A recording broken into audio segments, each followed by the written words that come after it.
کہ یہ ایک دعا ہے، یا اللہ وفتح لنا فإنک خیر الفاتحین۔ یہ دعا آپ نے کوشش کریں جن دنوں آپ مطلب یہ سٹارٹ کر رہے ہیں، کوئی بزنس سٹارٹ کر رہے ہیں، کوئی ایگزام دینے جا رہے ہیں، اس کی کامیابی میں تو اس کی تیاری سٹارٹ کر رہے ہیں، کسی انٹرویو کے لیے جا رہے ہیں، اس سے پہلے تو آپ نے اس کو اس طرح سے شروع کرنا ہے کہ آپ اس کو ہر نماز کے بعد ایک تسبیح پڑھیں، اول آخر 3 بار درود شریف پڑھ لیں۔ اور اگر ہر نماز کے بعد بہتر رہے گا، آپ کی نمازوں کی بھی پابندی ہوگی، اور اگر وہ پاسبل نہیں ہے تو یہ ذہن میں رکھیے گا نمازیں تو ضرور پڑھنی ہے، لیکن اگر ٹائم نہیں ملتا وظیفے کی 2 تسبیح پڑھنے کا تو آپ اسے کسی بھی ایک وقت میں، فجر میں کر لیں، عشاء میں کر لیں، جو کیونکہ یہ 2 ٹائم تو آپ کے پاس ہوتے ہیں نا،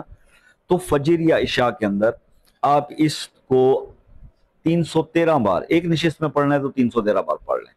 اول آخر 3